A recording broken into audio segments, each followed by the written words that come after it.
Tem uma revista chamada Intelligencer, que é a revista acadêmica do Patrick Henry College, da cidade de Purcellville, Virgínia. Me enviou algumas perguntas sobre a América Latina, e eu mandei para o Diário do Comércio também, mas não saiu ainda, né?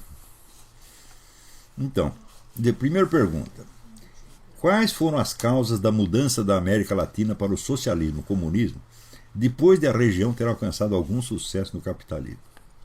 Resposta: a história da América Latina no último meio século pode se dividir em 3 etapas.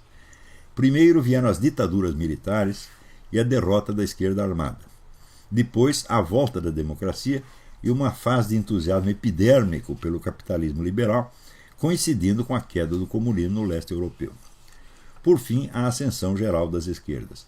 Note bem que esta fase de entusiasmo epidérmico pelo liberalismo foi justamente na época em que estava se espalhando entre os adeptos do capitalismo essa mentalidade pragmatista, de que como é que se diz, o liberalismo ateu, cientificismo, filosofia analítica, essa merda toda. Portanto, total esvaziamento, né, dos valores culturais.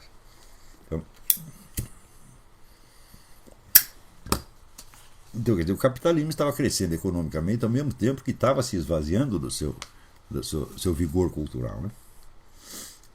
Por fim, a ascensão geral das esquerdas. É evidente que a terceira etapa foi preparada durante a segunda, quando a opinião pública parecia imaginar que o comunismo estava morto e enterrado para sempre, mas na verdade apenas se fazia de morto para assaltar o coveiro. O que aconteceu foi que, na época, a direita não entendeu de maneira alguma o processo de transformação interna do movimento comunista. Os militares haviam se concentrado no combate à esquerda armada, sem fazer praticamente nada contra o comunismo no campo ideológico e cultural, que precisamente na época da maior repressão ia sendo discretamente dominado pelos esquerdistas. Na quase totalidade dos países da América Latina, esses dominavam o aparato cultural e jornalístico justamente no instante em que a queda da União Soviética lançava entre eles um estado de confusão ideológica muito propício a uma revisão estratégica profunda, que veio a acontecer com rapidez extraordinária, sem que a direita, então embriagada de ilusão triunfalista, nem sequer o percebesse. Essa revisão foi composta de 2 itens. Primeiro, reforma organizacional dos partidos comunistas, que abandonaram a antiga linha vertical de comando para adotar uma organização mais flexível em redes e propiciar a articulação estratégica entre todas as facções da esquerda, passando por cima de antigas dissensões ideológicas. Não há mais dissensão ideológica na esquerda, não há mais discussão ideológica, a gente aceita tudo, qualquer coisa, né? O sujeito chega aqui, olha, eu inventei aqui o espiritismo socialista, manda vir, né? Eu aqui sou assim, o socialismo vegetariano, manda vir, né?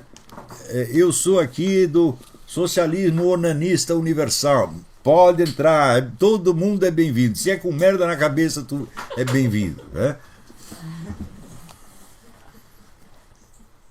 2. Mudança radical no discurso ideológico, que em vez da transformação estrutural da economia passou a enfatizar toda a sorte de interesses grupais antagônicos ao sistema, ao qual já não se declarava guerra abertamente, mas se combatia desde 1000 lados ao mesmo tempo, lançando na sociedade uma confusão dos diabos.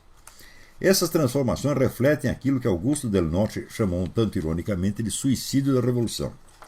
Dissolvida toda a visão clara de um futuro socialista, a luta revolucionária esfarelou-se em 1001 linhas de combate aparentemente inconexas, que, segundo o mesmo Del Noce, não faziam avançar a causa socialista ostensivamente, mas iam corroendo todos os valores morais e culturais da sociedade capitalista, com a ajuda dos próprios pró-capitalistas, liberais ateus, etc., etc., libertarians, etc.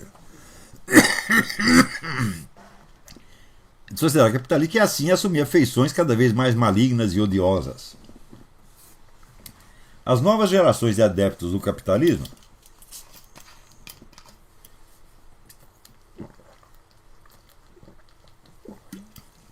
já educadas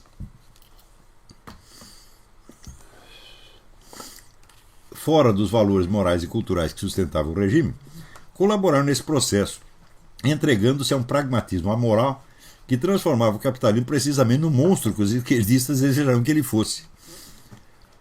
Os esquerdistas, por sua vez, aproveitavam-se disso para fomentar a corrupção e, ao mesmo tempo, denunciá-la, lançando as culpas do capitalismo. O conjunto tornou-se tão confuso que ninguém na direita compreendeu o que estava acontecendo. Atônitos e paralisados, políticos conservadores e liberais, no sentido latino-americano do termo, foram cedendo a um avanço ideológico cujo perfil comunista de conjunto lhes escapava por completo. Ou seja, o movimento comunista estava crescendo extraordinariamente, na mesma hora que os caras diziam que não existia mais. E se você dizer, existia, está crescendo, os caras achavam, não, você está contra nós. Foi assim que a facção, que no começo dos anos 90 parecia quase extinta, veio a se tornar a dominadora quase absoluta do continente. Segunda pergunta, o presidente Chávez foi amplamente responsável por essa mudança? É a ideia que o pessoal tem aqui, hein? Resposta, não, de maneira alguma.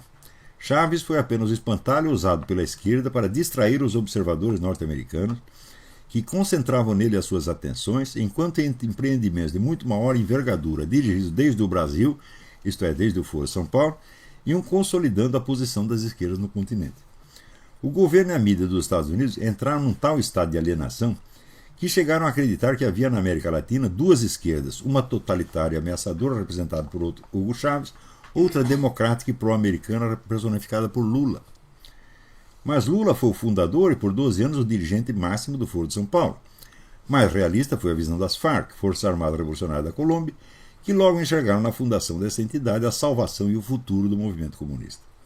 Chávez só se tornou membro do Foro quando essa entidade já tinha 5 anos de existência e seus planos estratégicos para o domínio continental já estavam em plena execução. Nunca houve entre Chávez e o Foro, ou entre Chávez e Lula, a mais mínima divergência. O próprio Lula, em 2 discursos que chegaram a ser reproduzidos no site oficial da Presidência da República Brasileira, reconheceu que o Foro tinha elevado e mantido Hugo Chávez no poder.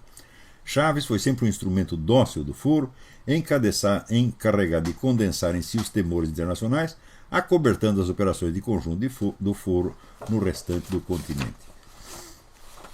Então aí é a pergunta, o que a morte do Chávez muda? Muda quantitativamente, quer dizer, o apoio diminui, mas continua substancialmente a mesma coisa.